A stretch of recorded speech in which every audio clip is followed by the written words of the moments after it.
সিলেট টেস্টে অভিষেক হতে যাচ্ছে এক তরুণ ক্রিকেটারের। অবশেষে বাদ পড়তে পারেন মাহমুদুল হাসান জয়। ব্যাটিং অর্ডারে বড় চমক নিয়ে এবার সিরিজ জয়ের মিশনে মাঠে নামছে বাংলাদেশ দল। 3 ডান হাতির সাথে 3 বাম হাতি নিয়ে সাজিয়েছে নিজেদের একাদশ। আসতে পারে বড় পরিবর্তন পাকিস্তানের বিপক্ষে দ্বিতীয় টেস্টে। তবে কেমন হতে যাচ্ছে বাংলাদেশের ব্যাটিং অর্ডার, সেটাই জানবো রিপোর্ট। মিরপুর টেস্টে 5 দিনই দাপট দেখিয়ে নিজেদের দেশের মাটিতে প্রথমবারের মতো পাকিস্তানকে টেস্ট ম্যাচ হারানোর লজ্জা দিল বাংলাদেশ দল, যেখানে ব্যাটিং বোলিং দুই বিভাগ দিয়েই দুর্দান্ত পারফরমেন্স করেছে টিম টাইগার্স। তবে কোচ ফিল সিমন্সের জন্য বড় ভাবনার বিষয় হলো দুই ওপেনারের ব্যর্থতা।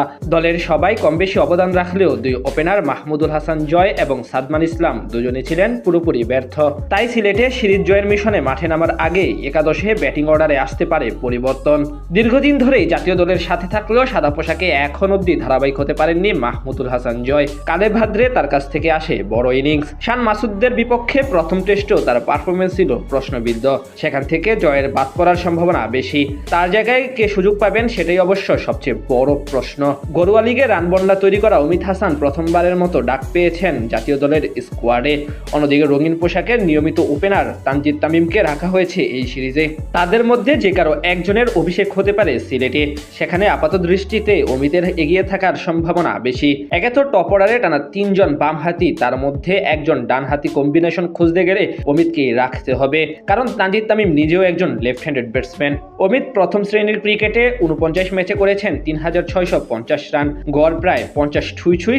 17টি অর্ধশতকের বিপরীতে করেছেন 11টি সেঞ্চুরি।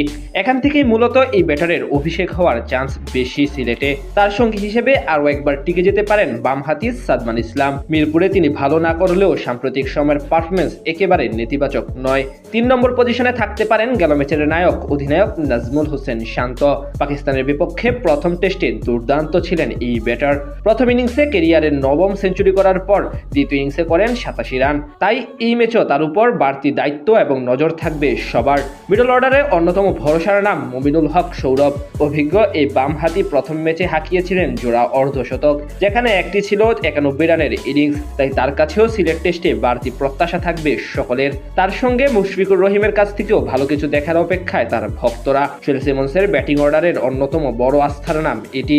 টেস্টে প্রায় 6500 রান করা মুশফিক আছেন ক্যারিয়ারের অন্তিম লগ্নে, তবুও ব্যাট হাতে সেই আগের মতোই পারফরমেন্স করে যাচ্ছেন তিনি। তাদের সঙ্গে উইকেট কিপার হিসেবে লিটন কুমার দাসকেও বড় ভূমিকা রাখতে হবে সিলেটের লাক্কাতুরা স্টেডিয়ামে। পাকিস্তানের বিপক্ষে বরাবরই উজ্জ্বল এই ক্রিকেটার। সব মিলিয়ে এই 3 জন ডানহাতি এবং বামহাতি নিয়েই ব্যাটিং অর্ডার সাজানো হতে পারে আগামী ম্যাচে। এছাড়া অলরাউন্ডার হিসেবে মেহেদী হাসান মিরাজও ব্যবধান গড়ে দিতে পারেন এই ম্যাচে। সব মিলিয়ে বলা চলে একজনের অভিষেক হতে যাচ্ছে সিলেটে।